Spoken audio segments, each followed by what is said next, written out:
Ok, donc vendredi 22 décembre, le Consumer Price Index qui était à 14h30, j'avoue que j'aurais eu tendance à l'ignorer, mais c'est vrai que vu qu'on est la fin d'année, il n'y a pas grand-chose à se mettre sous la dent. Peut-être une nouvelle importante à considérer dans ces moments-ci, en fait. Donc, la clé, bull market, mais on est en train d'aller tester un plus haut. Donc, quand même, il faut dire, on reteste un plus haut. Il se peut qu'il y ait peut-être une correction ou une réaction des vendeurs. Donc, accepter aussi qu'on ne peut pas tout prévoir. Il y a des journées compliquées, ça c'est très important de se rappeler de ça, de dire que il y a des journées où ça marche pas en fait. Et il faut se rappeler que faut quand même les trader. Il n'y a pas de, à défaut d'être capable de les identifier au préalable, faut les trader. Donc là, acheteur, pareil, sur tous les retracements, sur les niveaux NIR, RD50, vendeur. Si j'ai un double top, si j'ai un RH50 sur AJP, HHP. Donc voilà mes grilles. Donc mes grilles, voilà, là maintenant j'ai des grilles. Bull market achat, ça c'est même pas une grille, c'est le leitmotiv en fait. Et donc ici, contexte de Australie, hausse bull market. Le vendredi, on a souvent des open only. Donc là aussi, j'ai voilà, on a eu un rebond sur le bas du range. Maintenant, on va tester le haut du range. Donc ici, à l'ouverture, j'aurais acheté pour cette raison.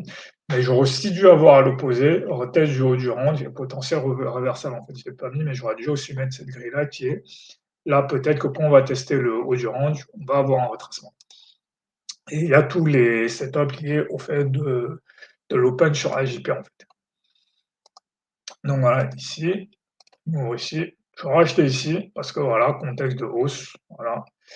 Bull market, on achète ici, bon, pause, la pause aussi, pause. Là, j'aurais dû commencer à vendre ici parce que là, j'ai eu cette poussée. Ça, c'est un cop. Plus de trois bougies avec les mêmes plus hauts. Là, j'ai un cop. Là, j'aurais dû commencer à vendre ici parce qu'en plus, on est au-dessus de AJP. Et quand on est au-dessus de AJP et qu'on se met à stagner, souvent, on va revenir sur AJP. Voilà, là, pas d'hésitation. J'aurais vendu ici pour au moins revenir chercher AJP. Et là, en fait, c'est un truc assez intéressant. En fait, c'est là où cette journée devient un peu compliquée. Elle est compliquée, mais en fait, c'est qu'il faut faire un choix. Il faut accepter de faire un choix et de vivre avec, en fait.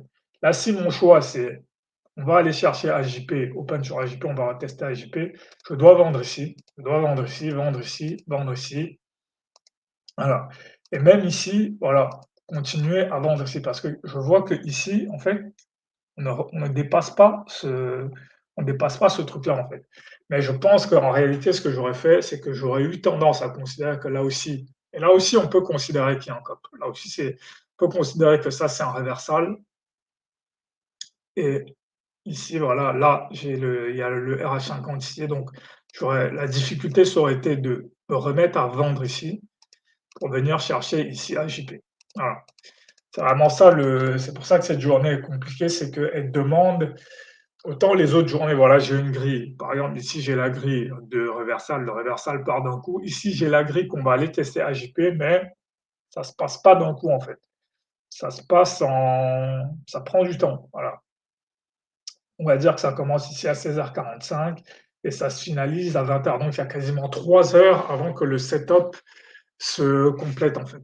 Donc, ça aussi, c'est voilà, j'ai le même exemple ici, voilà, ici, on ouvre au-dessus de AJP, on commence à baisser là, on a un gros reversal, on revient chercher ici, et finalement, on repart ici.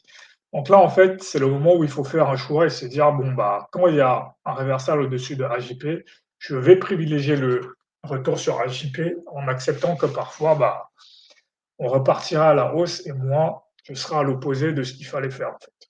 Là, il n'y a pas de, c'est pour ça que j'appellerais ça une journée compliquée, parce que c'est des journées où il faut faire un choix et accepter que parfois, ça va marcher, parfois ça va pas marcher, même si c'est le principe même du trading, mais ces journées-là, c'est encore plus marqué, ce truc-là est encore plus marqué, en fait. C'est juste ça, mais fondamentalement, la journée n'a rien de compliqué. Je reconnais très bien le setup ouverture sur AJP, on va retester AJP. C'est juste cette phase-là de cette phase-là qui m'aurait un peu perturbé, mais ça demande juste de maintenir, voilà, de rester dans sa grille, en fait, de se poser la question de: «Pourquoi j'achèterais ici?» Voilà, je suis pas sur, ici, pourquoi j'achèterais? Ouais, parce que, ouais, c'est quand même un rebond, ouais, donc c'est un rebond, en plus, voilà, c'est un rebond sur le MIF J0, donc ouais, ça s'achète aussi. Donc voilà, donc vraiment journée compliquée. Avoir une grille et peut-être ici essayer un reversal ou juste accepter que là, ça aurait été la journée où il y avait pas de gain.